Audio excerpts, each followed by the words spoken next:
అన్నా ఫస్ట్ మీకు తెలిసింది సిఏకి అనుకూలంగా ఓటేసింది ఎవరన్నా? వైకాపా ఎంపీలో మీకు వీడియో పెడతా. ఇప్పుడు నెల్లూరు ఎంపీగా నిలబడుతున్నారు విజయసాయి రెడ్డి గారిని, పిల్లిగడ్డం. ఆయన జగన్ కేసులో మొత్తం ఏటు. ఆయన ఏంటంటే రాజ్యసభలో మాట్లాడుతూ సంపూర్ణ మద్దతు మేము తెలుపుతున్నాం అని చెప్పాడు. అంటే ఆనాడు తెలీదా వాళ్ళకి?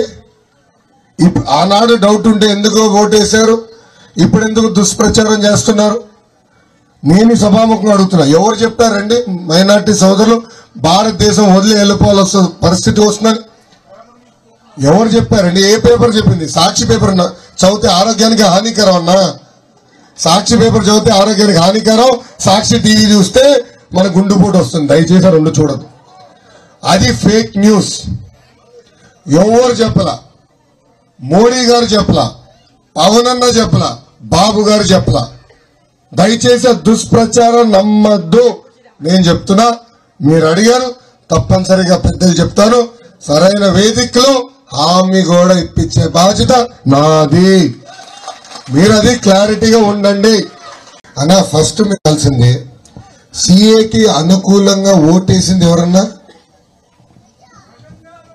వైకాపా ఎంపీలో మీకు వీడియో పెడతా. ఇప్పుడు నెల్లూరు ఎంపీగా నిలబడుతున్నారు విజయసాయి రెడ్డి గారిని, పిల్లిగడ్డం.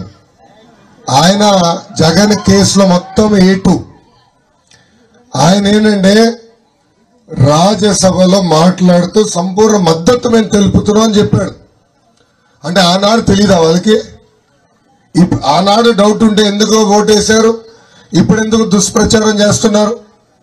నేను సభాముఖంగా అడుగుతున్నా, ఎవరు చెప్పారండి మైనార్టీ సోదరులు భారతదేశం వదిలి వెళ్ళిపోవాల్సిన పరిస్థితి వస్తుందని?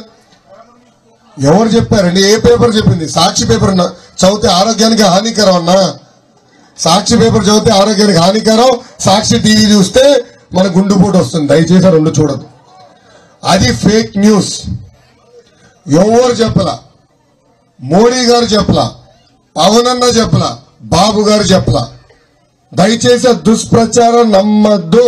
నేను చెప్తున్నా, మీరు అడిగారు, తప్పనిసరిగా పెద్దలు చెప్తాను.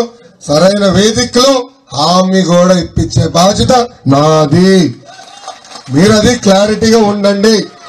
అన్నా ఫస్ట్ మీకు తెలిసింది సిఏకి అనుకూలంగా ఓటేసింది ఎవరన్నా? వైకాపా ఎంపీలో మీకు వీడియో పెడతా. ఇప్పుడు నెల్లూరు ఎంపీగా నిలబడుతున్నారు విజయసాయి రెడ్డి గారిని, పిల్లిగడ్డం. ఆయన జగన్ కేసులో మొత్తం ఏటు. ఆయన ఏంటంటే రాజ్యసభలో మాట్లాడుతూ సంపూర్ణ మద్దతు మేము తెలుపుతున్నాం అని చెప్పాడు. అంటే ఆనాడు తెలీదా వాళ్ళకి? ఆనాడు డౌట్ ఉంటే ఎందుకు ఓటేశారు, ఇప్పుడు ఎందుకు దుష్ప్రచారం చేస్తున్నారు? నేను సభాముఖంగా అడుగుతున్నా, ఎవరు చెప్పారండి మైనార్టీ సోదరులు భారతదేశం వదిలి వెళ్ళిపోవాల్సిన పరిస్థితి వస్తుందని? ఎవరు చెప్పారండి? ఏ పేపర్ చెప్పింది? సాక్షి పేపర్ చదివితే ఆరోగ్యానికి హానికరం అన్నా. సాక్షి పేపర్ చదివితే ఆరోగ్యానికి హానికరం, సాక్షి టీవీ చూస్తే మన గుండెపోటు వస్తుంది. దయచేసి రెండు చూడదు. అది ఫేక్ న్యూస్. ఎవరు చెప్పలా, మోడీ గారు చెప్పలా, పవన్ అన్న చెప్పలా, బాబు గారు చెప్పలా. దయచేసి దుష్ప్రచారం నమ్మద్దు. నేను చెప్తున్నా, మీరు అడిగారు, తప్పనిసరిగా పెద్దలు చెప్తాను. సరైన వేదికలో హామీ కూడా ఇప్పించే బాధ్యత నాది. మీరు అది క్లారిటీగా ఉండండి.